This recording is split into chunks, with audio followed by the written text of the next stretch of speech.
नमस्कार, स्वागत है आपका आपके सितारे में। मैं हूं आपके साथ घनश्याम कौशिक। आज हम कार्यक्रम में जानेंगे 16 संस्कारों में से एक यज्ञोपवीत संस्कार के बारे में। क्या होता है ये और क्या है संस्कार का महत्व, ये हमें बताएंगे आचार्य जी। और साथ ही इसके अलावा जानेंगे आज का राशिफल। तो देर कैसी, शुरू करते हैं आपके सितारे। क्या आप जानते हैं क्या होता है यज्ञोपवीत संस्कार? तो जानिए पंडित वैभवनाथ शर्मा से यज्ञोपवीत संस्कार का महत्व। आपके सितारे में आप अपनी हर परेशानी का हल प्राप्त कर सकते हैं और अपने सवाल पूछ सकते हैं। स्टूडियो में साथ देने के लिए मौजूद है विश्व विख्यात ज्योतिषाचार्य और वास्तुशास्त्री पंडित वैभवनाथ शर्मा जी। आचार्य जी, आपका हार्दिक स्वागत है। जी नमस्कार। तो यदि आप भी अपनी कुंडली के ग्रह नक्षत्रों से परेशान हैं या कार्य, व्यापार, परिवार की चिंता कर रही है आपको परेशान, तो आप भी हमें कॉल कर सकते हैं। हमारे नंबर्स लगातार आपकी टीवी स्क्रीन पर फ्लैश किए जा रहे हैं। आप हमें हमारे टोल फ्री नंबर पर भी कॉल कर सकते हैं।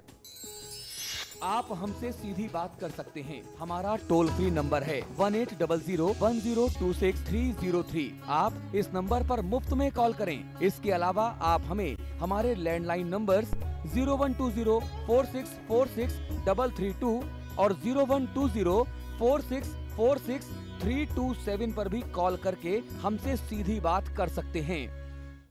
चलिए सबसे पहले आचार्य जी से जान लेते हैं आज का पंचांग। जी बिल्कुल, आज का पंचांग इस प्रकार है। विक्रम संवत 2071 मास चल रहा है आषाढ़ और आषाढ़ मास के शुक्ल पक्ष की आज तृतीया तिथि है। सोमवार का दिन है।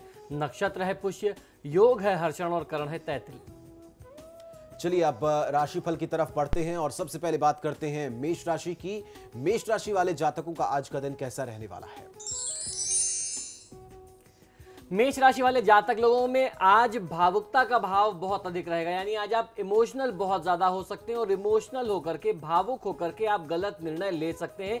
ऐसी संभावना आज के दिन में बनती है। आपके निर्णयों में भावुकता के साथ साथ जल्दीबाजी का भी भाव अधिक हो सकता है। तो आज आपको ना तो इमोशनल होकर के कोई बड़े डिसीजन करने हैं, ना जल्दीबाजी में या किसी के दबाव में कोई निर्णय करने चाहिए। भाग्य का सहयोग आपके कार्यों में आज आपको थोड़ा सा बाधित होकर के मिलेगा। आपके शत्रु प्रभावी होकर के आपको धनहानि दे सकते हैं। अपने वरिष्ठजनों से सलाह व मार्गदर्शन लेने से आप हानि से बच सकते हैं। आज की दिनचर्या को शुभ बनाने के लिए ओम शिवाय नमः मंत्र का 108 बार जाप कर लेना चाहिए। आज क्रोध करने से आपको बचना है। चलिए अब जान लेते हैं वृषभ राशि वालों का दिन कैसा रहेगा और दिन को शुभ बनाने के लिए क्या करें और क्या ना करें। वृषभ राशि वाले जातक लोगों के लिए व्यावसायिक कार्यक्रमों में जल्दी जल्दी बदलाव करना आपके लिए उचित नहीं है। अनुशासन को बनाए रख करके आजीविका के क्षेत्र की बाधाओं को आप दूर करें तो आपके लिए ज्यादा अच्छा होगा। प्रशासनिक कार्यों की सफलता हेतु प्रयास आपके लिए लाभकारी सिद्ध हो सकते हैं। लाभ आपकी वृद्धि के लिए यात्राओं पर आज आपको निर्भर रहना पड़ सकता है, तो उससे आपको बहुत ज़्यादा डिपेंडेंट नहीं होना चाहिए। यानी आप अपने व्यापार में लाभ कमाने के लिए आपकी जो भी व्यापारिक यात्राएं हैं उनसे बहुत उम्मीद आज मत रखिए। आज की दिनचर्या को शुभ बनाने के लिए ओम महेश्वराय नमः मंत्र का 108 बार जाप कर लेना आपके लिए सर्वोत्तम होगा। आज किसी भी प्रकार का घमंड करने से बचना चाहिए। चलिए आगे बढ़ते हैं और अब जान लेते हैं मिथुन राशि वाले जातक अपने दिन को शुभ बनाने के लिए क्या करें और क्या ना करें। मिथुन राशि वाले जातक लोगों के लिए व्यापारिक संस्थाओं व साझेदारी क्षेत्रों की स्थिति में सुधार होगा। आपके व्यापार के लाभ में बढ़ोतरी होने के संकेत दिखते हैं। नए साझेदारी व्यापार आरंभ किए जा सकते हैं। यह समय आपके लिए बहुत अच्छा है। सहयोगी आजीविका क्षेत्र के कष्ट बढ़ा सकते हैं। मानसिक चिंताएं जो काफी समय से आपको घेरे हुए थी वह कुछ कम होंगी। दाम्पत्य जीवन की स्थिति भी आपके अनुकूल बनी रहने वाली है। तो कुल मिलाकर के परिस्थितियां आपके पक्ष में ही जाती दिखती हैं, लेकिन थोड़ा सा आपको अपने सहकर्मियों के साथ कुछ असुविधा का वातावरण सामना करना पड़ सकता है। आज की दिनचर्या को शुभ बनाने के लिए ओम शंभवे नमः मंत्र का 108 बार जाप करें तो आपको निश्चित तौर पर फायदा मिलेगा। आज की तिथि में आपको आलस्य का त्याग करना चाहिए। चलिए अब जानते हैं कर्क राशि वाले जातकों के सितारे आज क्या कहते हैं।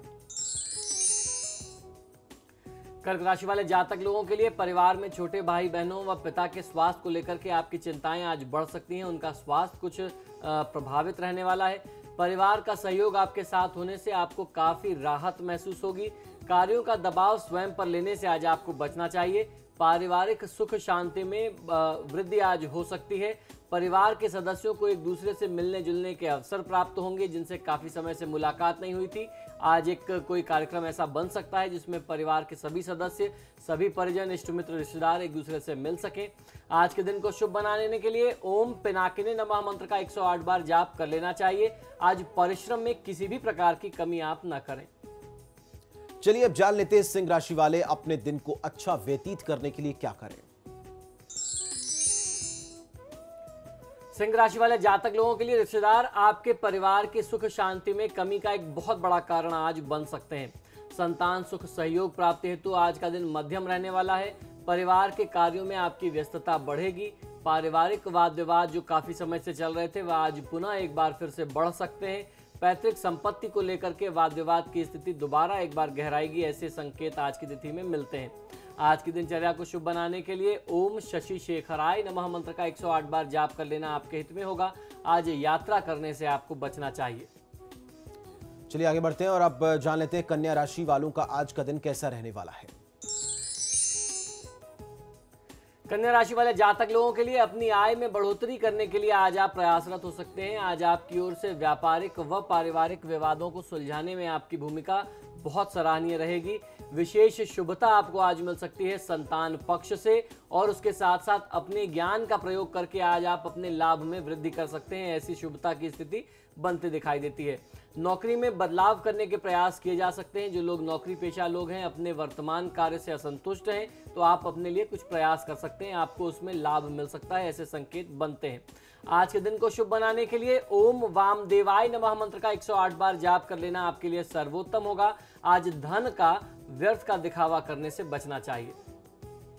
अब जान लेते हैं तुला राशि वाले जातक आज के दिन को शुभ बनाने के लिए क्या करें और क्या ना करें।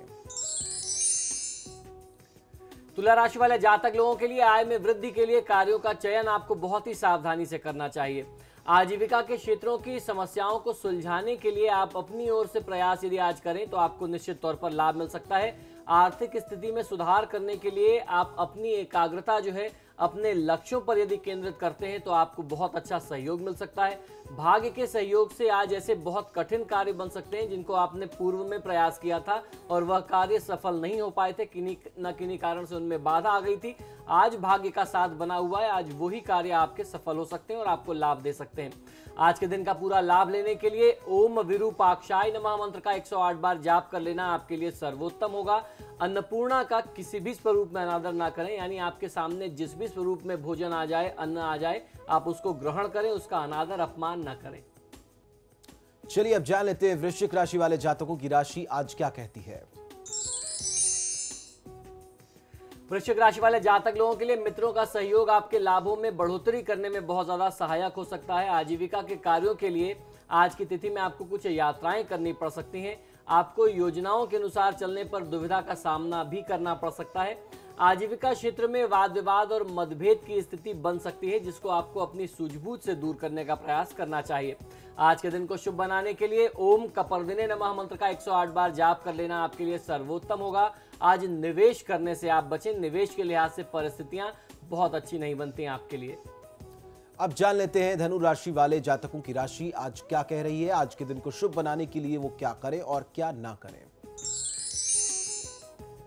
धनु राशि वाले जातक लोगों के लिए आत्मविश्वास के भाव को बनाए रखना आज आपके लिए बहुत सरल नहीं होगा। बहुत सारी ऐसी परिस्थितियां आएंगी जिसमें आपका उत्साह, अपना आत्मविश्वास स्वयं ही गिर जाएगा। विपरीत परिस्थितियों में उत्साह से काम करते रहने से बाधाओं में कमी आ सकती है। तो आज आपके आत्मविश्वास में कमी जरूर होगी, लेकिन परिस्थितियां भी विपरीत होंगी। आप अपने आत्मविश्वास को बना करके रखें तो हर प्रकार की परिस्थितियों से आप जीत सकते हैं। कार्यक्षेत्र से संबंधित कार्यों को कुशलता से करने के लिए आपको परिश्रम व एकाग्रता की आज बहुत ज्यादा आवश्यकता पड़ सकती है। अपनी व्यस्तता पारिवारिक विषयों से कम करके आजीविका के कार्यों में लगाएं तो आपको कहीं ज्यादा और बहुत बड़ा लाभ मिल सकता है। आज के दिनचर्या को शुभ बनाने के लिए ओम नील लोहिताय नमः मंत्र का 108 बार जाप कर लेना आपके लिए सर्वोत्तम होगा। आज जब भी आप वाहन का प्रयोग करते हैं तो बहुत तेज गति में वाहन का प्रयोग न करें। अब जान लेते हैं मकर राशि वालों की राशि आज क्या कहती है। आज के दिन को वो शुभ बनाने के लिए क्या करें और क्या ना करें। मकर राशि वाले जातक लोगों के लिए आपको अपने प्रतियोगियों को शांत रखने में अधिक परेशानी आज नहीं होगी। आपका प्रभाव बहुत ज्यादा रहेगा, जिससे आप अपने शत्रुओं को नियंत्रित कर सकते हैं। आप अपनी नेतृत्व क्षमता के फलस्वरूप अपनी योजनाओं के कार्यों की गति बढ़ाने में आज सफल रहेंगे। प्रशासनिक कार्य में आपकी परेशानियां कुछ बढ़ सकती हैं। आप अपना पूरा ध्यान अपने कार्यों में लगाएं तो आप बहुत ज़्यादा सफल हो सकते हैं। आज आपको बहुत अच्छी सफलता मिल सकती है। आज के दिन को शुभ बनाने के लिए ओम शंकराय नमः मंत्र का 108 बार जाप कर लेना आपके लिए सर्वोत्तम होगा। आज किसी को धन उधार नहीं देना चाहिए। अब जान लेते हैं कुंभ राशि वालों का आज का दिन कैसा रहने वाला है, क्या कहते हैं उनके आज के सितारे। कुंभ राशि वाले जातक लोगों के लिए व्यापार के संबंध में आज आपकी एकाग्रता भंग हो सकती है। उच्च मनोबल आपके कुछ रुके हुए कार्यों को एक बार फिर से आरंभ करने में आपको एक बहुत बड़ा सहयोग कर सकता है। साहसपूर्ण निर्णय लेना आपके लाभों में बढ़ोतरी करने में आज सहयोग करेगा। मानसिक तनाव और चिंताएं लेकर के आज का दिन कुछ आपके लिए आ सकता है, तो कुछ चिंताएं, कुछ समस्याएं आपके सामने रहेंगी। अपने सूझबूझ से, बुद्धि विवेक से आप उन्हें दूर कर सकते हैं। आज के दिन का पूरा लाभ प्राप्त करने के लिए ओम शूल पाणय नमः मंत्र का 108 बार जाप कर लेना आपके लिए सर्वोत्तम होगा। आज अपने खराब स्वास्थ्य की अनदेखी आप बिल्कुल भी ना करें। अब जान लेते हैं मीन राशि वाले आज क्या करें और क्या ना करें और कैसी है उनके सितारों की चाल। मीन राशि वाले जातक लोगों के लिए परिवार के बढ़ते क्लेश आपकी परेशानियों में बहुत ज्यादा बढ़ोतरी कर सकते हैं, वृद्धि कर सकते हैं। आपके धन संचय में कभी भी आपकी दिक्कतें जो है वो बढ़ सकती हैं। तो आज आपको प्रयास ये करना चाहिए कि जो आपकी सेविंग्स हैं आप उन्हें ना छेड़ें, ज्यादा से ज्यादा उसमें आप वृद्धि करें। उसमें किसी भी प्रकार से पैसे निकालने की भी जरूरत नहीं पड़नी चाहिए। वाहन का प्रयोग करते समय आज आपको बहुत ज्यादा सावधानी रखना आपके लिए हितकारी होगा। अच्छे स्वास्थ्य को बनाए रखने के लिए आज आपको विशेष रूप से बाहर का भोजन करने से, अशुद्ध भोजन करने से, असमय भोजन करने से बचना होगा। आज की दिनचर्या को शुभ बनाने के लिए ओम खटवांगिनी नमः मंत्र का 108 बार जाप कर लेना आपके लिए सर्वोत्तम होगा। तनाव किसी भी प्रकार से आज आपको नहीं लेना चाहिए। एक छोटे से ब्रेक के लिए यहां पर रुकेंगे। ब्रेक के उस पार हम जानेंगे महा उपाय।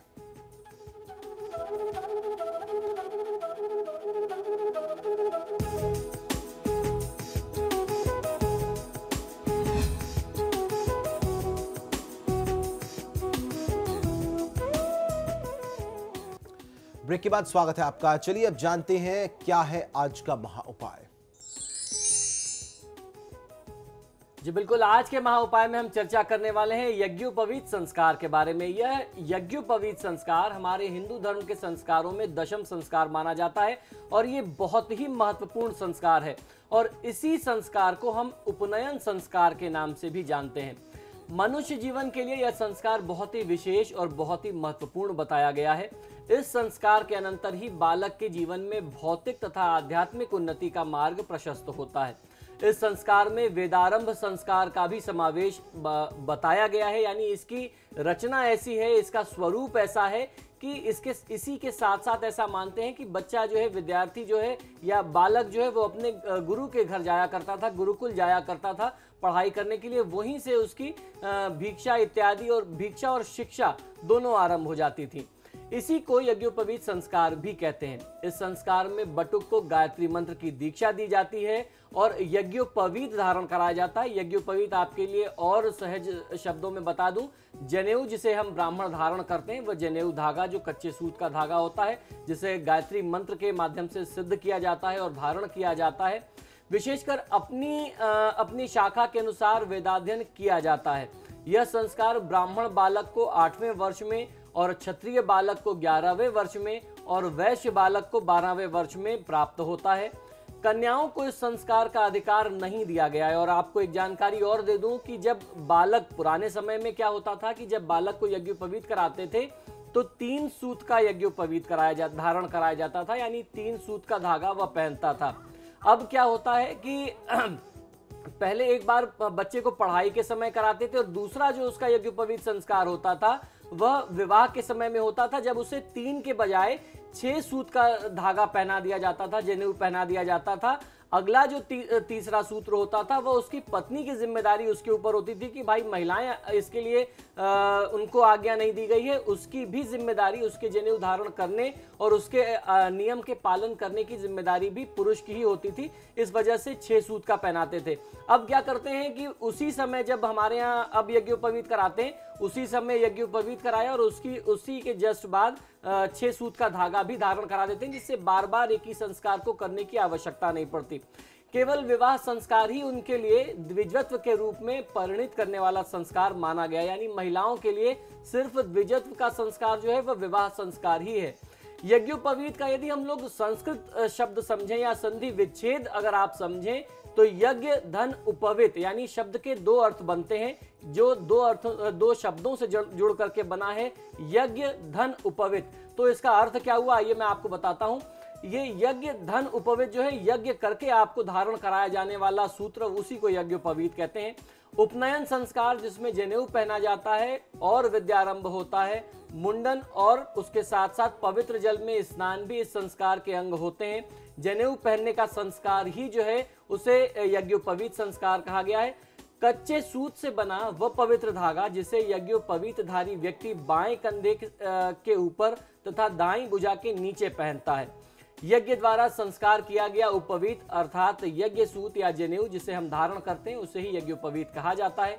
यज्ञोपवीत एक विशिष्ट सूत्र को विशेष विधि से ग्रंथित करके बनाया जाता है। उसकी जो गांठें होती हैं वो ऐसे विशेष मंत्रों से बनाती हैं। उस गांठ को ब्रह्म गांठ कहते हैं। वह एक बार बंध जाने के बाद कभी खुल नहीं सकती। इसमें 7 ग्रंथियां लगाई जाती हैं, यानी 7 गांठें लगाई जाती हैं। ब्राह्मणों के यज्ञोपवीत में ब्रह्म ग्रंथि होती है। 3 सूत्रों वाले इस यज्ञोपवीत को गुरु दीक्षा के बाद हमेशा से धारण किया जाता है। 3 सूत्र हिंदू त्रिमूर्ति ब्रह्मा विष्णु और महेश के प्रतीक माने गए हैं। अपवित्र होने पर यज्ञोपवीत बदल दिया जाता है। खासतौर पर जो कुछ विशेष तिथियां होती हैं, चाहे वह संक्रांति की तिथि हो, अमावस्या की तिथि हो या ग्रहण ऐसी तिथि हो या आपके किसी कर्म से वह अशुद्ध हो जाए तो उसे बदल देना चाहिए। बिना यज्ञोपवीत धारण किए अन्न जल ग्रहण नहीं किया जा सकता।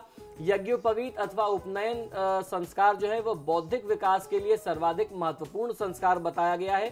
धार्मिक और आध्यात्मिक उन्नति का इस संस्कार में पूर्ण रूपेण समावेश बताया जाता है। हमारे ऋषि मनुष्यों ने इस संस्कार के माध्यम से वेद माता गायत्री को आत्मसात करने का प्रावधान दिया है। आधुनिक युग में भी गायत्री मंत्र पर विशेष शोध हो चुका है। उसके जो भी लाभ हैं वह हम जान चुके हैं, पूर्णतः वैज्ञानिक है ये हम जान चुके हैं। गायत्री मंत्र सर्वाधिक शक्तिशाली मंत्र के स्वरूप में हमारी मान्यताओं में आज के दौर में स्थापित है।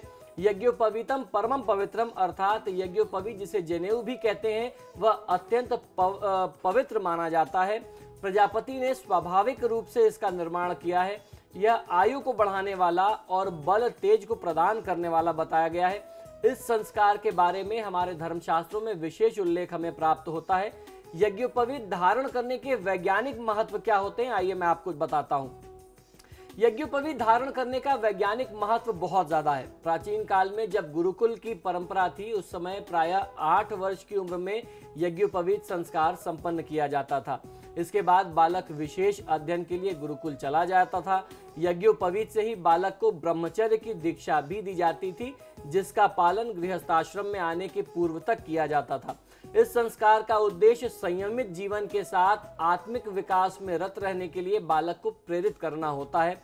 संस्कार उप यानी पास और नयन यानी ले जाना, गुरु के पास ले जाने का अर्थ उपनयन संस्कार होता है। बालक को जनेऊ पहना करके गुरु के पास शिक्षा अध्ययन के लिए, भिक्षा मांग करके जीवन यापन करने के लिए और गुरु की सेवा, परिवार की सेवा करने के लिए ही यह संस्कार दिया जाता था, या यूं कहें कि गुरु के पास ले जाया जाता था। आज भी यह परंपरा स्थापित है। जनेऊ में 3 सूत्र होते हैं। ये 3 देवता ब्रह्मा विष्णु और महेश का प्रतीक है, जिस तरीके से मैंने आपको बताया। फिर हर सूत्र के 3-3 एक अलग अपने सूत्र होते हैं। ये सभी देवी देवताओं के प्रतीक होते हैं। इससे आशय यह स्पष्ट होता है कि शिक्षा प्रारंभ करने के पहले देवी देवताओं की कृपा ली जाए, या यूं कहें कि देवी देवताओं को मना लिया जाए। जब देवता साथ होंगे तो अच्छी शिक्षा आपको प्राप्त होगी ही। उपनयन संस्कार का अर्थ होता है उप यानी पास यानी सन्निकट लेकर के जाना, किंतु किसके पास ले जाना, ये भी एक प्रश्न उठता है। तो गुरु के पास लेकर के जाना। गुरु अर्थात गु अर्थात अंधकार और रू उसको दूर करने वाला, अर्थात अंधकार से प्रकाश की ओर ले जाने वाला। संभवतः आरंभ में इसका तात्पर्य था आचार्य के पास या शिक्षण के पास, शिक्षक के पास, गुरु के पास ले जाना। इसका तात्पर्य यही रहा है। नव शिष्य को विद्यार्थीपन के अवस्था तक पहुंचा देना ही इसका एक मूल स्वरूप है। ब्रह्मचर्य आश्रम का आरंभ काल जो होता था वो यहीं से आरंभ हो जाता था, यानी आपका ब्रह्मचर्य यहीं से शुरू होता है 8 वर्ष की अवस्था से। अति प्राचीन काल में संभवतः पिता ही अपने पुत्र को पढ़ाता था, किंतु तैत्तरीय संहिता एवं ब्राह्मणों के कालों से यह पता चलता है कि छात्र साधारणतः गुरु के पास जाते थे और उनके यहाँ रह करके अपनी शिक्षा दीक्षा को पूर्ण करते थे, गुरु की सेवा किया करते थे, ऐसे संस्कार प्राप्त करते थे। उपनयन के लिए उचित अवस्था एवं काल कौन कौन से हैं, आइए जानते हैं। आश्वम लायन गृह सूत्र के मत से ब्राह्मण कुमार का उपनयन गर्भाधान या जन्म से लेकर के 8वें वर्ष में हो जाना चाहिए। क्षत्रिय बालक का जो उपनयन संस्कार होता है वह 11वें वर्ष में किया जाना चाहिए और वैश्य बालक का उपनयन संस्कार 12वें वर्ष में होना चाहिए। यही नहीं, क्रम से 16वें, 22वें और 24वें वर्ष में भी उपनयन संस्कार का समय बना रहता है। और बहुत सारे लोग ये जानते हैं कि जनेऊ धारण करना या यज्ञोपवीत धारण करना सिर्फ ब्राह्मणों का कर्म है या ब्राह्मणों का ही नियम है, ऐसा नहीं है। यह संस्कार जो है हमारे समाज के हर वर्ग के लिए बनाया गया था, उनके लिए एक विशेष अवस्था और कुछ उसके विशेष नियम हुआ करते थे। तो चलिए, आपके सितारे में इतना ही। आचार्य जी, आप स्टूडियो में आए, आपको बहुत बहुत शुक्रिया। जी धन्यवाद। तो फिलहाल के लिए इतना ही, लेकिन समाचार प्लस पर खबरें लगातार जारी हैं।